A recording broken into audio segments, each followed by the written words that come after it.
आज चाइना इतना पावरफुल है कि अमेरिका जैसी कंट्री के साथ आंख लड़ाने की ताकत रखता है। लेकिन ऐसा कैसे हो सकता है? जो मुल्क 40 साल पहले इतना गरीब था, आज वही मुल्क 165 कंट्रीज को कर्जा दे चुका है। इन्हें फादर ऑफ मॉडर्न चाइना भी कहा जाता है, क्योंकि इन्हीं की हुकूमत में असल ट्रांसफॉर्मेशन शुरू होता है चाइना का। इससे किसानों के पास फ्रीडम आई और चाइना एग्रीकल्चर में काफी तेजी से बढ़ता गया। चाइना एक ऐसा मुल्क जहाँ लोगों के पास खाने तक को नहीं था। गरीबी और भूखमरी ने पूरे मुल्क में बुरा हाल कर रखा था। लेकिन ऐसा कैसे हो सकता है? जो मुल्क 40 साल पहले इतना गरीब था, आज वही मुल्क 165 कंट्रीज को कर्जा दे चुका है। और आज चाइना मिलिट्री पावर बन के यूनाइटेड स्टेट को टक्कर दे चुका है। इतने कम वक्त में ये सब कैसे हुआ, आइए समझते हैं आज की इस वीडियो में। 1949 दुनिया के नक्शे में एक नया मुल्क आज़ाद होता है, पीपल्स रिपब्लिक ऑफ चाइना।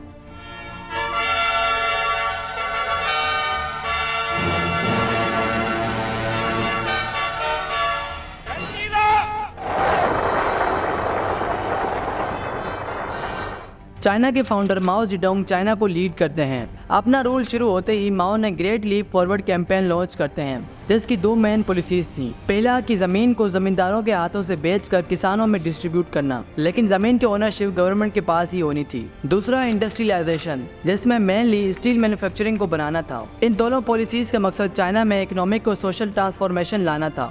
जमीन की ओनरशिप गवर्नमेंट के पास होने की वजह से किसानों के पास फ्रीडम नहीं थी। उससे जो भी उगाया करते थे वो गवर्नमेंट को देना था। इससे प्रोडक्टिविटी में बहुत बड़ा डिक्लाइन देखने को मिला और यहीं से चाइना में भुखमरी का दौर शुरू होता है। दुनिया की हिस्ट्री में आज तक सबसे ज्यादा लोगों ने इसी दौर में भुखमरी की वजह से अपनी जान से हाथ धो बैठे। कई ऐसे फैसले माओ जेडोंग ने लिए जिसकी वजह से चाइना की हालत बद से बदतर हो गई। इन सब के चलते 1976 में माओ की डेथ होती है। माओ की डेथ के बाद चाइना के नए लीडर बने डेंग ज़ाओपिंग। इन्हें फादर ऑफ मॉडर्न चाइना भी कहा जाता है, क्योंकि इन्हीं की हुकूमत में असल ट्रांसफॉर्मेशन शुरू होता है चाइना का।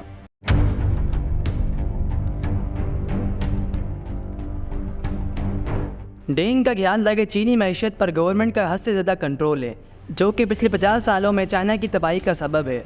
इसीलिए इन्होंने अपनी पॉलिसीज इंट्रोड्यूस करवाई। इकोनॉमिक लिबरलाइजेशन, इसके बहुत से एक्सपेक्ट हैं। पहला कि किसानों और उनके खानदान को लॉन्ग टर्म कॉन्ट्रैक्ट्स पर जमीन दी गई, जिससे किसानों के पास ये फैसला करने का हक होगा कि कौन सी फसल उगाई जाए और कौन से बिजनेस चलाया जाए और कहां से प्रॉफिट कमाया जाए। दूसरा, सभी किसानों को अपनी फसल का सर्टेन अमाउंट सरकार को भेजना पड़ेगा। बाकी की फसल को कहीं भी जाकर बेच सकते हैं और एक्स्ट्रा प्रॉफिट कमा सकते हैं। इससे किसानों के पास फ्रीडम आई और चाइना एग्रीकल्चर में काफी तेजी से बढ़ता गया। डेंग ने फैक्ट्री मैनेजर रिस्पॉन्सिबिलिटी सिस्टम भी मुतारिफ करवाया।